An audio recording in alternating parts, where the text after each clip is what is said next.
Hi, I'm John Kraft and I'm the McGriff Professor of Business from the Warrington College of Business at the University of Florida, and I'm here at our house teaching a course in International Entrepreneurship.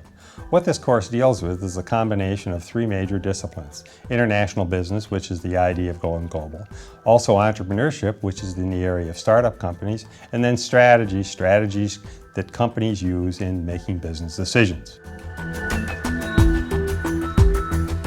What's happening internationally is that globalization is occurring. This doesn't mean that in the limit the world will be flat and everyone will look the same. It's just that opportunities are presenting themselves for companies to go global both in production and in markets. We find today that many companies are outsourcing product from all over the world. Companies are also selling products all over the world, or anywhere where there is an opportunity. The idea is that an entrepreneur is someone who recognizes an opportunity and then acquires the resources to make that opportunity possible.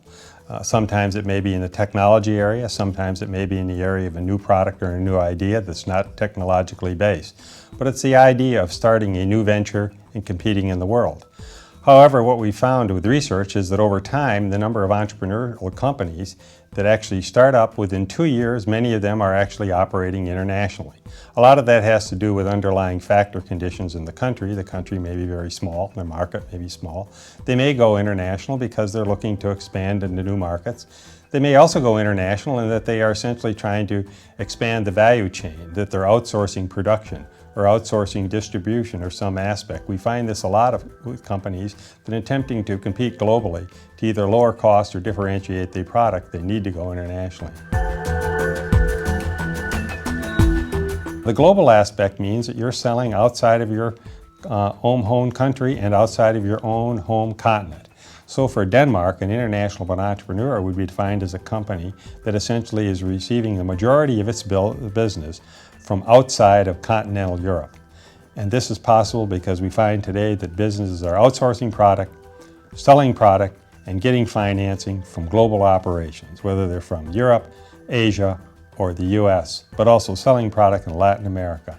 And this has made it possible in the state of globalization that entrepreneurial firms are on the vanguard and moving ahead in the area of entrepreneurship, particularly international entrepreneurship, and women are playing a key role. A major component of all startups are being headed by women. In fact, globally, the number of women starting companies is occurring at a faster rate than men.